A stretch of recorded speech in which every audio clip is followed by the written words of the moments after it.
मंदिरातून चांदीचा मुकुट चोरणारा संशयित पोलिसांच्या ताब्यात।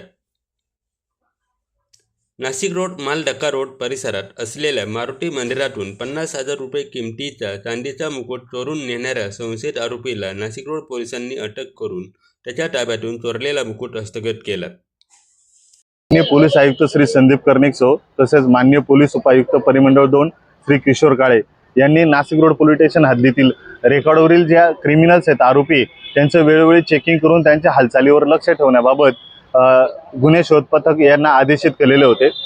त्या अनुषंगाने नाशिक रोड पोलीस स्टेशन हद्दीमध्ये गुन्हे शोध पथकाचे पोलीस हवालदार पाटील आणि टीम ही वर्कआउट काम करत असते।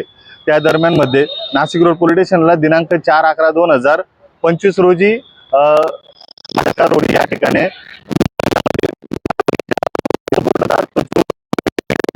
नाशिक पोलीस स्टेशनला दाखल होती आणि ही दाखल असतानाच नाशिक रोड पोलीस स्टेशनचे जे पोलीस हवालदार विशाल पाटील, पोलीस अंमलदार महेंद्र जाधव, पोलीस अंमलदार सागर, पोलीस अंमलदार अरुण गाडेकर, पोलीस अंमलदार योगेश रानडे असे गस्त करत होते। त्यावेळेस चेक करत असताना त्यांना माहिती प्राप्त झाली की एक राखाडी रंगाचा कपडे घातलेला इसम हा मारुतीच्या मूर्तीचा जे मुकुट आहे तो विक्री करण्यासाठी आलाय। त्यामुळे शिकलकर वस्ती या ठिकाणी तात्काळ पथकाने जाऊन सापळा रचला, त्याला पळून जाण्याची संधी देतात त्याला ताब्यात घेतला आणि त्याच्याकडे विचारपूस केली आणि तो मुद्देमाल हस्तगत केला।